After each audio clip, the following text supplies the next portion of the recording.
இந்த அமாவாஸ்யா இருக்குதே, அதுக்கு ஒரு நாள் முன்னாடி சிவராத்திரி சொல்லுவோம். ஆன்மீக வழியில் அந்த நாள் நம்ம உடலுக்குள்ளே என்ன நடக்குதுன்னு புரிஞ்சதுனாலே அந்த நாளுக்கு தனிப்பட்ட ஒரு விதமான சாதனை இருக்குது. அந்த நாள் இந்த உடலுக்குள்ளே ஈர்க்கணமாகவே ஒரு புத்துணர்வு, ஒரு சக்தி புத்துணர்வு மேல் நோக்கி போகிறதுக்கு ஒரு முயற்சி நடந்திருக்குது. ஒரு மாதத்துலேயும் ஒரு நாள் இப்படி இருக்குது. இந்த 12 சிவராத்திரியில் ஒரு சிவராத்திரி ரொம்ப முக்கியமாக இருக்கிறதுனாலே அந்த நாள் இந்த சக்தி தூண்டுதல் ரொம்ப தீவிரமாக நமக்குள்ளே நடக்கிறதுனாலே அதுக்கு மகா சிவராத்திரின்னு பேர் கொடுத்தாங்க.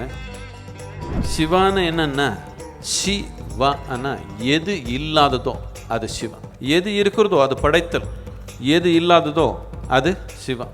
இந்த படைத்தலுக்கு அடிப்படையானது ஏதோ அது சிவன்.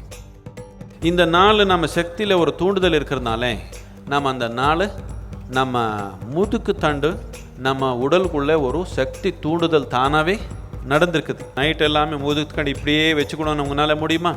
அதனால எந்த பாட்டம் ஆட்டம் கொண்டாட்டம் எல்லாம் பண்ணால் கொஞ்சம் கவனம் இல்லாமல் அப்படி உட்காந்துக்குவீங்க.